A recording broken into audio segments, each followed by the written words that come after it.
Sit with me for a while. There's a moment in almost every man's life when he realizes that much of what he's been doing, the striving, the performing, the constant reaching, has less to do with purpose and more to do with proving. You build, achieve, charm, or dominate, but beneath it all there's a quiet hunger that never gets fed.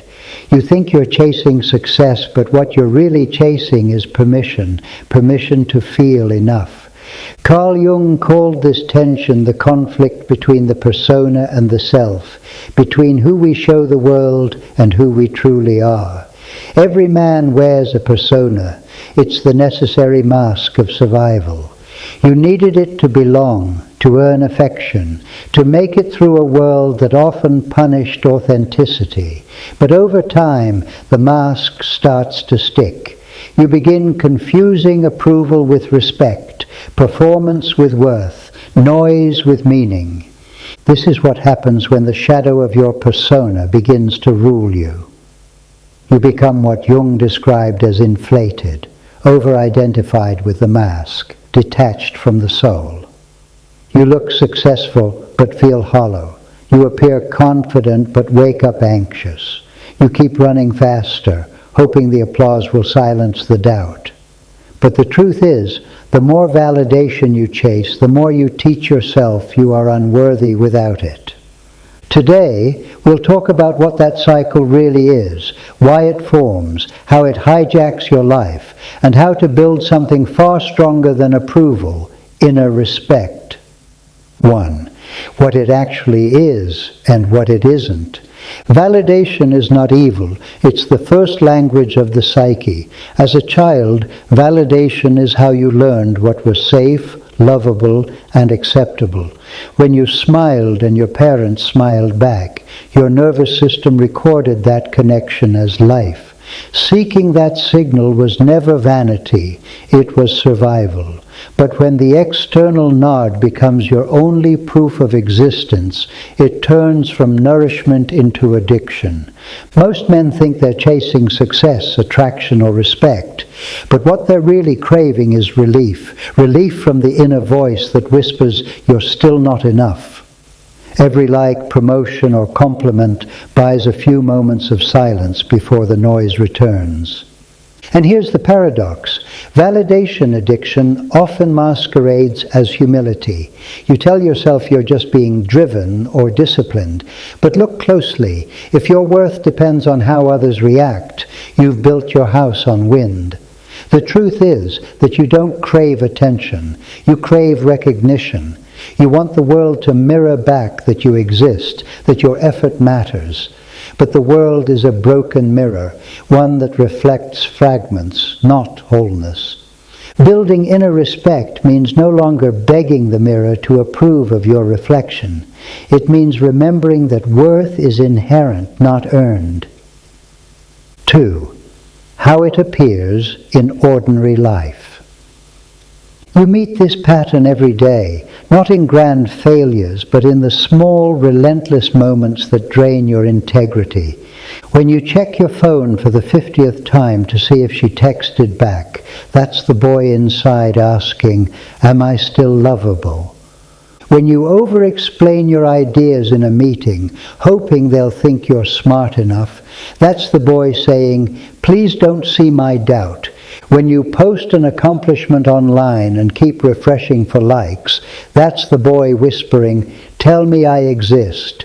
When you say yes to something you resent, just to avoid disappointing others, that's the boy trading authenticity for safety. 3 clear signs tell you that you're living under the spell of external validation, disproportionate reaction. Your mood swings wildly based on how others respond. A compliment lifts you for hours. A critique haunts you for days. Performance anxiety. You can't rest because you fear invisibility. Silence feels like failure. You are never truly off stage. Chronic comparison. You measure your worth by proximity to others' achievements, never noticing the ground beneath your own feet. This isn't weakness. It's conditioning. You were trained to earn love by pleasing, impressing, or outperforming. The pattern didn't start in adulthood. It started the first time someone made you believe love had to be bought. 3. Origins and the boy who stayed. If you look back honestly, you'll often find that your hunger for validation was born the moment you realized love could be withdrawn. For some men, it came from a father who only praised achievement, never presence. You learned that being was not enough. You had to perform. For others, it came from a mother whose love felt conditional, warm when you pleased her, cold when you didn't. You learned to monitor her emotions like weather, always adjusting yourself to keep the peace. Those early contracts still live inside you. They sound like, if I slow down, I'll fall behind. If I show weakness, I'll lose respect. If I stop performing, they'll forget me. The boy inside you still believes these rules are keeping you safe, but they're actually keeping you small. He's still waiting for someone to finally say, you've done enough. But no one can deliver that message for you, not because you don't deserve it, but because it was never supposed to come from outside. The adult man must become the father his boy never had, not the disciplinarian, but the steady voice that says, you're enough now, you can rest. Without that inner father, the boy keeps running the kingdom, ambitious, charming, anxious, endlessly seeking proof of existence. You can recognize his hand in every overcommitment, every restless night, every relationship that turns into a performance. The work of maturity is not to kill that boy, but to relieve him of command. 4. Contact without collapse. To face your addiction to validation, you must first make contact with the emptiness beneath it, the silence you've been running from. That silence feels unbearable at first, because it's the echo of all the times you felt unseen, unchosen, unnoticed. But that silence is not a void, it's your unoccupied throne. You begin to build inner respect, not by proving more, but by staying when the applause stops. When no one's watching and the temptation to chase another fix rises, stay. That's where your real life begins. You might notice flashes of discomfort, boredom, loneliness, even anger. Each is a signal from your psyche saying, you've lived too long through others' eyes. Jung would call this the encounter with the self, the moment your deeper being begins to demand sovereignty over your persona. The persona wants noise, the self wants presence. The persona wants reaction, the self wants meaning. Every time you resist the urge to perform for approval, you take one step closer to your own center. And here's the truth no one tells you. The people who truly respect you are the ones who sense that you don't need their approval to exist. That kind of calm power is magnetic, not because it shouts, but because it rests. 5. Containment before expression. Containment in this context means holding your need for recognition without letting it drive your choices. It means noticing the impulse to please, to prove, to impress, and choosing stillness instead of reaction. You don't have to broadcast your worth. You don't have to defend it. The most respected men in any room are not the loudest. They're the ones whose presence carries gravity. They've built a relationship with themselves that cannot be bought by flattery or broken by rejection. This doesn't mean you become detached or cold. It means your emotions no longer leak outward in search of supply. You stop performing and start embodying. You stop seeking mirrors and start becoming one, reflecting truth instead of craving it. Containment gives birth to dignity. Dignity is the internal knowing that your value exists regardless of the spotlight. When a man learns containment, his relationships shift instantly. Love becomes mutual, not transactional. Friendship becomes trust, not competition. Work becomes service, not theater. 6. Consequences of avoidance versus integration. Avoiding this work has a predictable cost. When you chase validation long enough, you eventually become addicted to the chase itself. Even success stops satisfying you. The applause fades faster each time, forcing you to seek bigger stages, louder noise, greater risks. The more you chase external affirmation, the smaller your internal compass becomes. You end up living in reaction to other people's opinions rather than in alignment with your own principles.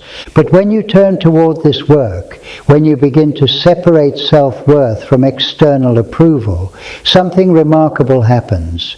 You stop oscillating between arrogance and self-doubt. You begin to speak from authority, not ego. You learn to love without losing yourself. You find that peace is not the absence of criticism, but the absence of dependence on it. Integration doesn't make you indifferent, it makes you whole. You can receive praise without inflation and criticism without collapse. You no longer need to prove, you can simply be. That's what Jung meant by individuation. Becoming solid from within, so the winds of public opinion can blow without moving your core. 7 archetypal framing: king, warrior, magician, lover. Each archetype plays a role in freeing you from the need for validation. The king reclaims authority over your worth. He no longer lets the court, society, partners, followers decide his value. His throne is inner stability. The warrior gives discipline to your boundaries. He says no when flattery tempts you to betray yourself. He knows that every time you sell your integrity for approval, you weaken your sword. The magician brings awareness, the capacity to observe your impulses without judgment. He understands the psychology of validation and transforms it into understanding. The lover restores your connection to life, to joy, to beauty, to others, without losing your center in them. He reminds you that intimacy doesn't require self-abandonment. When these 4 archetypes work together, validation loses its grip. Approval becomes pleasant but unnecessary. You move from seeking recognition to giving it, from chasing love to embodying it. This is what Jung called the integration of the masculine psyche, the man who is no longer divided between mask and truth. 8. Responsibility and witness. No man can build inner respect through isolation. You need solitude to hear your truth, yes, but you also need witnesses to hold you accountable to it. Brotherhood is not about performance, it's about presence.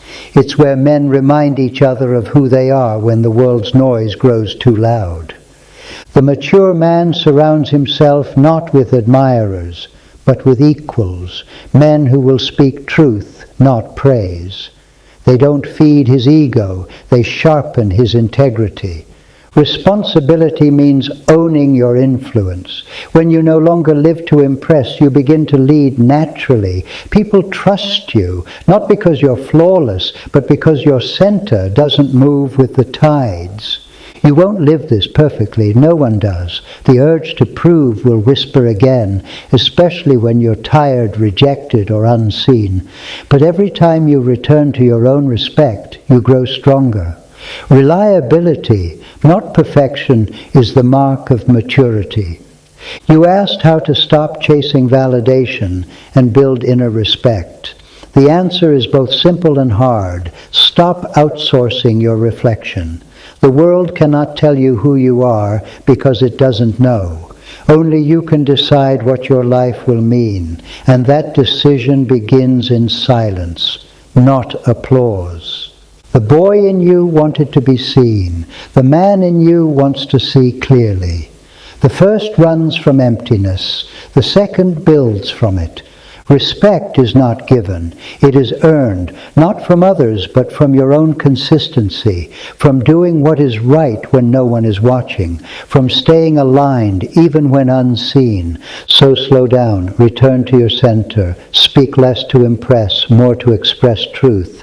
Lead not to be followed, but to serve meaning. Be that man, not perfectly, reliably. Begin.